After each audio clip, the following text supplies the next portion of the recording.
FBH Internacional y Fish Studios presentan Clasificación A. Hola, ¿cómo están? Bienvenidos a Clasificación A. Mi nombre es Natán Díaz y queremos dar la bienvenida a todos los que nos escuchan en diferentes emisoras, en diferentes países y también a través del podcast. Gracias por acompañarnos nuevamente. Hoy tengo conmigo aquí en el estudio a mi buen amigo Víctor Cruz. Bienvenido, Víctor. Muchas gracias, Natán. Gracias por la invitación. Gracias por esta oportunidad de platicar sobre un tema tan interesante como el que vamos a tratar. Bueno, tú ya sabes de qué vamos a hablar, pero la gente que nos está viendo a lo mejor no, todavía sabe. Y esto va a ser el primer programa de varios en donde quiero hablar con diferentes personas sobre algunos temas que tienden a ser controversiales en la iglesia y a veces a dividir y a crear controversia. Y el tema en particular que quiero platicar contigo es sobre el bautismo, porque tú eres un pastor presbiteriano y yo soy un pastor no exactamente bautista, pero sí de la línea bautista, ¿no? Bautismo por inmersión, bautismo de creyentes. Y entonces lo que quería es que pudiéramos tener esta conversación, porque creo que a veces para gente como yo, que creció en una iglesia con esa tradición específica del bautismo, nunca entendí correctamente la tradición del bautismo de infantes de la iglesia presbiteriana y de otras, pero en particular de la iglesia presbiteriana. Y a lo largo de los años, y en años recientes especialmente, he tenido oportunidad de leer un poco más y de entender un poquito más del argumento, porque creo que para muchos simplemente piensan, así no es, así no debería de ser, están mal, quién sabe por qué lo hacen. O a lo mejor la asociación que algunos tienen con la Iglesia Católica, que tiende a ser muchas veces lo que piensan, ¿no? Que claro, se parecen a los católicos en cómo lo hacen y ya, ¿no? Entonces, esta es una buena oportunidad para que platiquemos y tú mismo me expliques ahorita y a la gente que nos está escuchando cuál es la base doctrinal sobre lo que creen del bautismo y por qué bautizan bebés y donde básicamente está la diferencia. Ahorita podemos hablar un poquito de dónde lo que hacemos es igual o tiene la misma práctica y dónde es diferente. Hay similitudes y hay diferencias, ¿no? Exacto. Entonces, a ver, ¿cómo resumirías, Víctor, la doctrina del bautismo de infantes? ¿Cómo ustedes la practican? Bueno, realmente la doctrina del bautismo de infantes no está contenida en un versículo, ¿no? Así de decir, mira, aquí dice que bautizaron a un bebé. O sea, no lo vamos a encontrar en el Nuevo Testamento. Lo que nosotros, como nosotros entendemos la Escritura, es que solamente hay un pacto de gracia. Solamente es un pacto que se va desarrollando, que la revelación sobre ese pacto se va cumpliendo en cada etapa de la historia de la redención. Entonces, con Abraham empieza esa promesa del pacto y ese pacto se sigue desarrollando hasta que llegamos a Jesucristo. Entonces,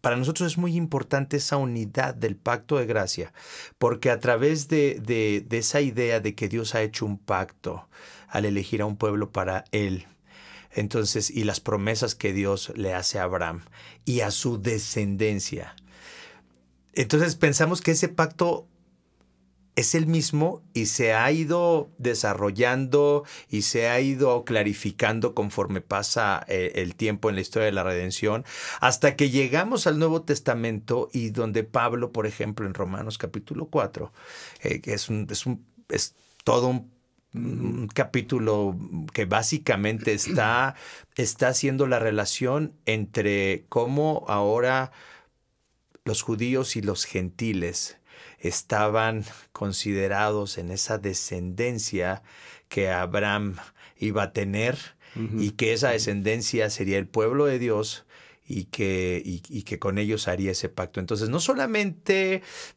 creemos nosotros que cuando alguien viene a la fe de Abraham, a la fe de todos los que creyeron en estas promesas de salvación hechas por Dios, cuando alguien llega a esta fe, entonces pasa a cumplir esa promesa de que la promesa de salvación era para Abraham y para sus descendientes, Ajá.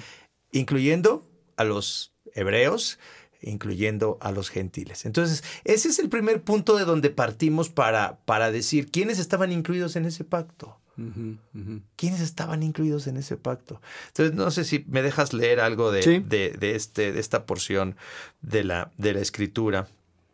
Y dice en Romanos capítulo 4, versículo 11. Es más, cuando todavía no estaba circuncidado Abraham, recibió la señal de la circuncisión como sello de la justicia que se le había tomado en cuenta por la fe. Este es algo que para nosotros es muy importante. Es decir, la circuncisión es este sello de una realidad interna, es decir, de la fe que justifica a Abraham por confiar en Dios, en la salvación de Dios. Y nosotros, al igual que ustedes, creemos que el bautismo es la señal externa, el sello externo de una realidad interna que es la limpieza de nuestros pecados por la sangre de Cristo. Entonces, realmente nosotros vemos una progresión en la forma en la que Dios revela este pacto, y entonces Abraham recibe la señal de la circuncisión como una consecuencia de su fe en Dios, y nosotros ahora recibimos el bautismo como una señal externa de esa realidad interna en la que nosotros reconocemos que Cristo, por su sangre, nos ha limpiado de pecado. Entonces creo que ahí, en ese sentido, creo que estamos totalmente de acuerdo en esta simbología del sacramento del bautismo y la referencia a la circuncisión que recibe Abraham. Pero luego hay algo que dice en Génesis 17:10, donde le dice Dios a Abraham: este es mi pacto que guardaréis entre yo y vosotros y tu descendencia después de ti. Todo varón de entre ustedes será circuncidado. Y bueno, cuando dice todo varón será circuncidado, no dice todo varón adulto, no dice todo varón que crea y que confiese, sino todo varón. Y bueno, y no podemos pensar que lo interpretaron mal los hebreos y que incluyeron a los bebés y los circuncidaban a los 8 días de nacido, claro. Sino que realmente esta promesa de esta salvación es para ti y para tu descendencia. Esto incluye un pueblo, una nación. Entonces, hay un sentido en el que nosotros estamos convencidos de que los bebés forman parte de este pueblo de Dios, porque son parte de la descendencia que Dios nos da. Entonces, no creemos, por ejemplo, que alguien en la escuela dominical, cuando tengan 8 años, les va a decir a los niños: tienes que poner tu fe en Cristo, o a los 12 o a los 14, sino creemos que desde que nacen, nuestros niños van a ser expuestos a la palabra de Dios, los vamos a enseñar a orar, los vamos a enseñar a apreciar a Jesús, vamos a contarles historias de Jesús, de cómo Jesús es el Salvador del mundo, y los vamos a llevar a que comprendan que necesitan esa salvación desde que son pequeñitos. Y lo que he oído es que estos niños realmente no pueden tener una fe verdadera. Y eso es un argumento que a nosotros nos sentimos que realmente rompe con esta idea del pacto y de las promesas de Dios para Abraham y su descendencia, y cómo hasta los niños recibían la señal del pacto y eran incluidos en la congregación del pueblo de Israel. Y como pensamos que este pacto continúa en Cristo, simplemente se va clarificando, simplemente va siendo más evidente esta salvación que se cumple en Jesucristo, pero pensamos es el mismo pacto. Entonces creo que nosotros consideramos que debemos bautizar a nuestros niños porque les otorgamos este medio de gracia, este sello externo de que son parte del pueblo de Dios, y van a crecer así, con esa idea. Ahora, Regresando un poquito otra vez al tema de dónde están las similitudes. Entonces viene un adulto a tu iglesia y es recién convertido o se convierte un tiempo después. Entonces ustedes lo bautizarían también como adulto. Claro. Y ahí es donde está esa similitud, que es lo que nosotros normalmente, la manera en que nosotros practicaríamos el bautismo es, alguien ha confesado a Cristo en fe, lo bautizamos, ¿no? Y claro, es porque creemos que ese es el patrón un poco que vemos, por ejemplo, a lo largo del libro de Hechos y en el Nuevo Testamento, ¿no? Claro. O sea, creían y eran bautizados. Ustedes también hacen eso, realmente, ¿no? Claro. Creo que es interesante y lo padre de esta conversación, Víctor, es que puede la gente ver cómo la iglesia de ustedes y la nuestra tiene mucha comunión y mucha cercanía, ¿no? Y mucha unidad. Pero hay esta diferencia y tenemos esta conversación sobre las diferencias que radican, creo yo, y esto siempre ha sido un tema controversial en la teología, ¿no? En general. ¿Cuál es la continuidad y la descontinuidad que existe entre el Antiguo y el Nuevo Testamento, ¿no? O sea, ¿en qué sentidos hay continuidad y en qué sentidos hay descontinuidad? O sea, hay cambios. Y claro, esto es un tema, creo que ahí radica en mucho de la diferencia. Porque, de hecho, hay una práctica que nosotros tenemos que es muy parecida al bautismo de infantes, que es la dedicación de los bebés. Exacto, ¿no? exacto. Entonces, que es lo que algunos le llaman el bautismo seco. Sí, exacto. Entonces, es esta idea, ok, este bebé todavía no tiene la misma conciencia o la misma voluntad de decisiones que nosotros tenemos, pero nosotros lo estamos encomendando a Dios y queremos ver que camine en el camino de Dios y que tenga la influencia santa de la familia y de la iglesia, ¿no? Y como dices, ese es el pacto. Entonces, en un sentido, estoy tratando primero de ver estas similitudes, o sea, ahí es donde están estos paralelos, digamos, sobre el sentir. Y creo yo, algo que creo me gusta acerca del bautismo de infantes, es inclusive esta confianza en fe, en un sentido también como a futuro, ¿no? Acerca de la vida de esta persona. O sea, queremos ver cómo Dios va a obrar en esta persona. Claro. ¿No? Claro. O sea, como confiando en la soberanía de Dios y en la obra de Dios a futuro. Y yo creo que coincidimos también en eso, en que pensamos que Dios nos ha elegido desde antes de la fundación del mundo para ser adoptados hijos suyos, como dice Efesios capítulo 1. Y entonces cuando tú como creyente recibes a un hijo, a una hija, entonces tú confías en que Dios no le está dando una oportunidad a ese bebé o a esa bebé de elegir si lo van a conocer o no lo van a conocer. Lo van a conocer. Y obviamente, como pasaba en el pueblo de Israel, algunos israelitas estaban circuncidados, tenían la señal del pacto en su cuerpo, pero rechazaban ese pacto y vivían contrariamente a la voluntad de Dios, y otros vivían haciendo la voluntad de Dios. Y creo que eso a veces algunos argumentos en contra del bautismo de bebés es que dicen, es que realmente no han hecho una profesión consciente de la fe.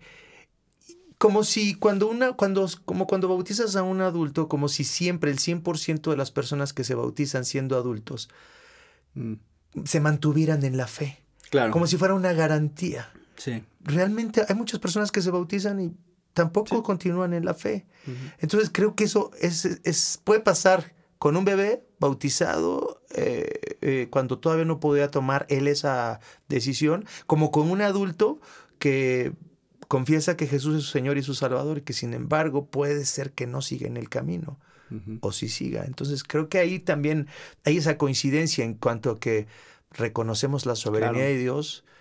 Creemos que Dios ha escogido a nuestros hijos para que le conozcan, porque somos parte de su pueblo. Y solo para aclarar, ¿y cuál sería la diferencia entonces entre el bautismo de la Iglesia Católica y el bautismo que ustedes practican como Iglesia Presbiteriana? Bueno, yo creo que esta parte del pacto, esta teología del pacto que utilizamos o que sirve realmente como base para bautizar a nuestros hijos, para darles este medio de gracia, creo que es muy diferente a la teología católica, en el sentido de que en la teología católica no hay un sentido del pacto, de un cumplimiento del pacto y de que somos parte del pueblo de Dios, sino realmente hay una idea de que el agua tiene un poder regenerador para el bebé, y que en el momento en que recibe el agua bautismal, ese bebé es santificado por esa agua, y esa agua realmente regenera el corazón del niño, y el niño ya es salvo, ¿no? Entonces, nosotros no creemos eso. No creemos que hay una salvación automática al bautizar a un bebé. Ese bebé tendrá que crecer y tendrá que seguir confesando que Jesucristo es su Señor, pero le otorgamos este medio de gracia porque lo reconocemos como parte. Y esa es la idea también de la que habla Berkov, de que el pacto con Abraham tenía que ver, era un pacto casi, básicamente, un pacto nacional. Somos una nación. Entonces, si naces en México de padres mexicanos, eres mexicano. Y si naces en una familia cristiana, eres cristiano. Y no es la idea de Dios no tiene nietos. No estamos diciendo que necesariamente porque naces en un hogar cristiano eres regenerado. No. Pero ciertamente tienes la bendición de crecer en un hogar donde dice Pablo en 1 Corintios 7:14, los hijos de la persona creyente son santificados, son santos, porque están naciendo bajo esa cobertura de alguien que es creyente y que los va a guiar en ese pacto por fe hacia Cristo. Entonces, eso es algo muy interesante, ese texto de 1 Corintios 7:14, de sus hijos son santos, aunque solamente el padre sea creyente o solamente la madre sea creyente, sus hijos ahora son santos. Santifican a la familia, sí. No son salvos, son santos, están en una relación especial con Dios, le pertenecen a Dios, están apartados para Dios. Y pueden recibir las bendiciones y las maldiciones. Claro, o sea, en ese contexto creemos que por eso los bautizamos. Y esa creo que es la diferencia también con la Iglesia Católica. Entonces es simbólico de la misma manera que lo practicamos las dos iglesias. Tiene este sentido simbólico externo de una realidad interna. Pero esto no es no es lo mismo. Yo a veces he comparado con algunos, ¿no? el bautismo como un anillo de bodas, ¿no? O sea, que este anillo no es el que hace que esté casado con mi esposa. Hay otra realidad que hace que esté casado con mi esposa, pero esto es un símbolo externo de esa realidad, ¿no? De ese pacto matrimonial. Entonces, Víctor, bueno, solo para ayudar a la gente a entender un poco, entonces, ¿cuál es la diferencia? ¿Por qué nosotros no bautizamos bebés? Yo entiendo exactamente el argumento y veo la fuerza del argumento. Más ahora que hace unos años. Porque cada vez he leído más acerca del bautismo de infantes, y muchos maestros y pastores y gente que yo respeto mucho que creen en el bautismo de infantes. Y bueno, y tú y yo somos amigos desde hace muchos años. Y eso nunca ha sido un problema, ¿no? Claro, claro. Pero, oye, sí, R.C. Sproul y John MacArthur son súper amigos. Y tiene esa diferencia, ¿no? Sí, eran súper amigos. Sí. Entonces, para mí es muy importante poder tener esta conversación, ¿no? Y entonces, mi convicción personal es que hay algunos elementos, porque el paralelo aquí es entonces circuncisión y bautismo, ¿no? Circuncisión Antiguo Testamento, bautismo Nuevo Testamento, y cuando yo veo esos dos, trato de entender esa descontinuidad que hay en algún sentido, porque no es la circuncisión lo que estamos haciendo, es bautismo. Exacto. Y veo una descontinuidad que veo es en el Antiguo Testamento está siendo aplicado solo a los hombres, cuando el bautismo es aplicado a hombres y mujeres, ¿no? Y por el otro lado, pues, nada más el leer las historias que se desarrollan en el libro de Hechos, todas las historias que tienen ese elemento de bautismo es después de la conversión pública, ¿no? Entonces, esa es la base, básicamente esa es la base por la cual lo hacemos de la manera que lo hacemos. Pero entiendo lo que estás diciendo y creo que es interesante ver, porque creo que mucha gente ni siquiera hace la conexión entre el bautismo y la circuncisión. Pero la Biblia sí la hace. Sí, sí. El Nuevo Testamento sí hace esa conexión. Sí. Tú acabas en este capítulo 4 de leer Romanos 4, también está en Colosenses. O sea, en varios lugares existe esa conexión. Colosenses capítulo 2, exacto. Entre la circuncisión y el bautismo. Y creo que una vez que ves esa conexión, entiendes el otro lado, ¿no? A lo mejor no estás de acuerdo, pero dices, pero entiendo por qué lo hacen. No se me hace tan antibíblico o fuera de algo bíblico. O sea, sí hay un concepto doctrinal, un fundamento teológico para el bautismo de infantes, el cual creo que es bueno que nosotros entendamos, aunque no estemos de acuerdo y aunque no lo practiquemos así, lo entendamos por lo menos, ¿no? Entonces, algo que se me hace interesante también, Natán, es esta idea de la continuidad y la discontinuidad, ¿no? De si la fe de Abraham es la misma fe de nosotros. O sea, creo que Pablo hace un argumento muy sólido en ese Romanos 4, en el que realmente está hablando de nuestra fe como parte de la fe de Abraham, exactamente igual. Somos herederos de las promesas hechas a Abraham. No es diferente nuestra fe. No es otro pacto, no es otro plan B en el que estamos incluidos los gentiles. No, es el mismo, es la misma fe de Abraham. Y cuando Zaqueo, ahí en Lucas capítulo 19, se convierte, se arrepiente de lo que ha hecho y se da cuenta de la presencia del Mesías y esto lo lleva al arrepentimiento. Jesús dice, hoy ha llegado la salvación a esta casa, les dijo Jesús, ya que este también es hijo de Abraham. Entonces, creo que Cristo está dándole esta continuidad al pacto hecho con Abraham, al identificar ahora a Zaqueo como parte de este pacto. Él está viniendo a esta fe y él es un hijo de Abraham. Y está viniendo la salvación. Se está cumpliendo la promesa que se le hizo a Abraham, ¿no? Y entonces pensamos que los niños comparten esas bendiciones del pacto y reciben el signo de la circuncisión y son contados como parte de la congregación de Israel.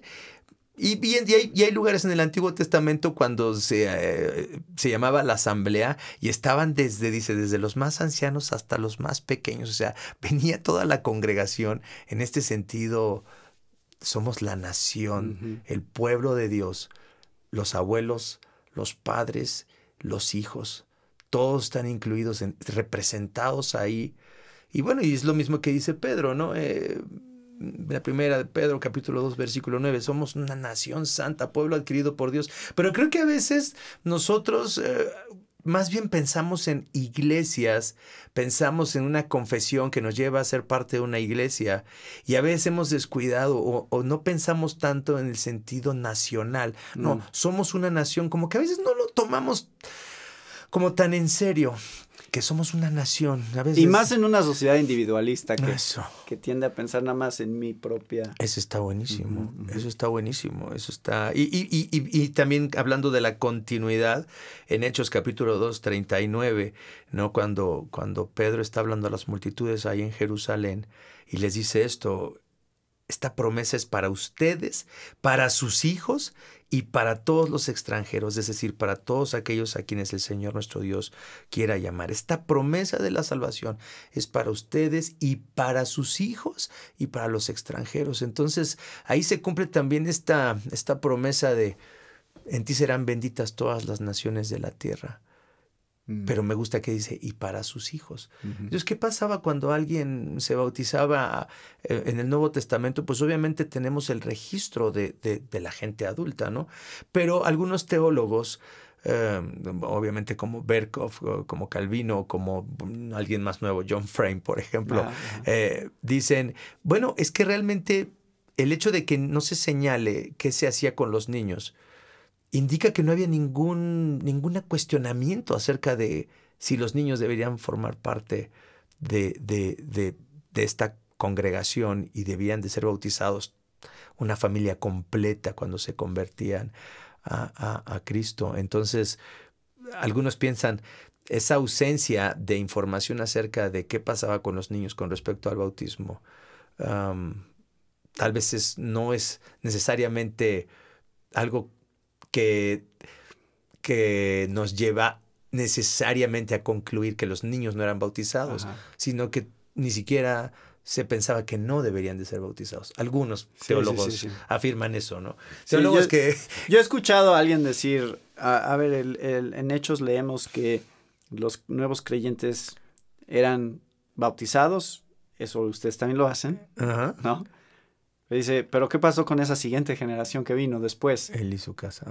O sea, cuando esos nuevos creyentes luego tuvieron hijos, eso ya es una historia que ya no estaría ahí, o sea, narrada, porque nada más no está narrando la conversión original. Digo, me estoy poniendo del otro lado, tratando de defender tu postura, pero mira, la verdad es que yo conozco iglesias que ni siquiera bautizan a alguien que sea menor de edad. Sí, claro. Que 18 años en adelante solamente. Sí. Nosotros a lo mejor estamos en un punto intermedio entre ustedes y esas iglesias, porque nosotros bautizamos niños, no bebés, pero sí niños bastante chicos, porque pensamos, por lo menos en ese sentido, que un niño de 6 o 7 años muchas veces ya puede entender el evangelio y creerlo para salvación. Entonces, se lo dejamos mucho a los papás. Hablamos con los papás. O sea, si ustedes creen que su hijo ha entendido el evangelio o su hija ha entendido el evangelio, que se bautice. No vamos a poner un límite de edad o una edad mínima. Es algo que los papás tienen que decir. Sí, los papás tienen que decirnos cómo ellos ven a sus hijos, ¿no? En qué punto ellos creen que sus hijos entienden el evangelio para dar testimonio. Sí he creído, ¿no? Que esa es la parte, ¿no? Donde nosotros aplicamos el bautismo, pero en realidad, te digo, hay iglesias que dirían, no, niños no. Ni siquiera adolescentes, que sean mayores de edad solamente. Pero bueno, esto es una conversación breve nada más para dar un panorama general de dónde están las diferencias, dónde están las similitudes y ayudar, creo yo, a las diferentes prácticas del bautismo, a ver el otro lado y a encontrar la unidad en Cristo en medio de esas diferencias, ¿no? Bueno, yo creo que entre más platiquemos de esto y más se conozcan nuestros argumentos a favor y en contra, por ejemplo, de esto del bautismo de infantes, es muy útil para eso que tú dices, para la unidad de la iglesia. No creemos que es un asunto fundamental de la fe cristiana, el modo del bautismo, la edad del bautismo. Simplemente nosotros en la iglesia presbiteriana, en otras iglesias reformadas, realmente lo hacemos porque sentimos que es congruente con nuestra fe en ese pacto. Es realmente eso, es una convicción. En el contexto de la teología del pacto. De la teología del pacto, decimos que se me hace muy congruente esto, ¿no? Entonces, eso es básicamente, creo que una motivación, ¿no? Y luego la otra es que también pensar en la importancia de los sacramentos, que también creo que a veces en mucho del evangelicalismo moderno, los sacramentos han perdido esa fuerza o esa... realmente creemos que los necesitamos y a veces vemos que se ponen en un segundo lugar los sacramentos, ¿no? Entonces creo que para nosotros vale la pena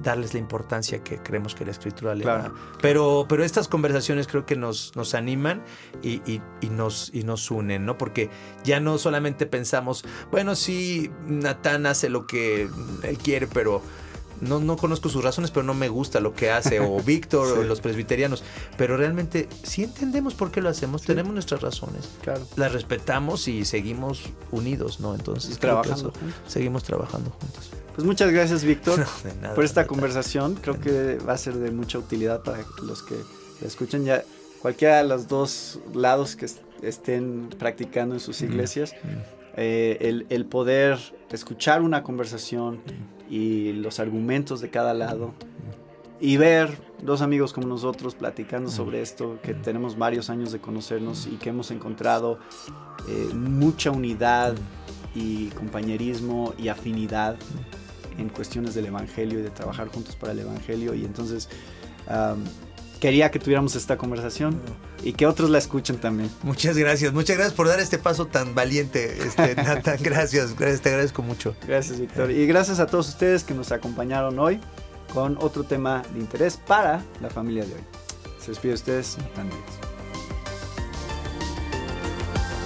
Esta fue una presentación de FBH Internacional y Fish Studios. Para más información, visite nuestra página www.clasificaciona.com.